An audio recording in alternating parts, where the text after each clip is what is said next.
एक स्टूडेंट के एडमिशन के लिए हमारी सुप्रीम कोर्ट ने एक पूरे के पूरे रिजर्वेशन सिस्टम को खत्म कर दिया। क्या आप जानते हो state of Madras versus Champak Dorairajan ji का केस जो 1951 में हमारी सुप्रीम कोर्ट के सामने गया। उन्होंने ये केस किया कि मैं कॉलेज में एडमिशन लेना चाहती हूँ, बट कॉलेज वाले ये कह रहे हैं कि हमारे कॉलेज में सीट्स तो अवेलेबल हैं मगर आपकी कास्ट के लिए सीट्स अवेलेबल नहीं है। तो उन्होंने सोचा कि कास्ट के बेसिस पे डिस्क्रिमिनेट करना तो फंडामेंटल राइट के अगेंस्ट है, क्योंकि आर्टिकल 15 प्रोहिबिट करता है किसी भी तरीके का discrimination on the basis of religion, race, caste, sex, place of birth. और वैसे ही आर्टिकल 29 का भी क्लॉज बोलता है कि एजुकेशनल इंस्टीट्यूशंस के एडमिशंस में आप कास्ट के बेसिस पे डिस्क्रिमिनेशन नहीं कर सकते।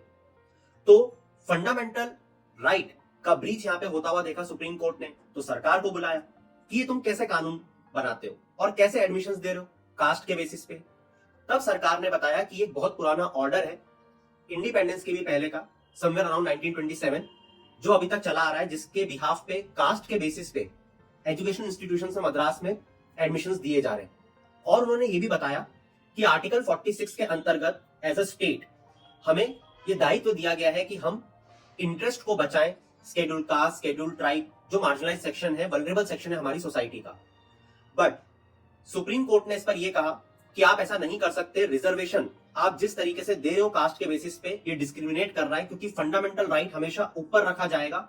और DPSP that is directive principle state policies को आप इंप्लीमेंट करने की कोशिश कर रहे हो, जिसका आप हवाला दे रहे हो आर्टिकल 46, वो सब्सिडरी है फंडामेंटल राइट का।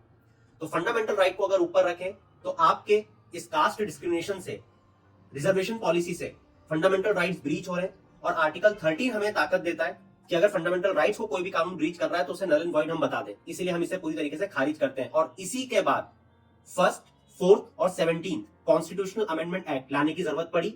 आपका लिए सवाल यह है कि इन अमेंडमेंट्स में क्या क्या लिखा गया है, वो आप नीचे चैट सेक्शन में बताओगे।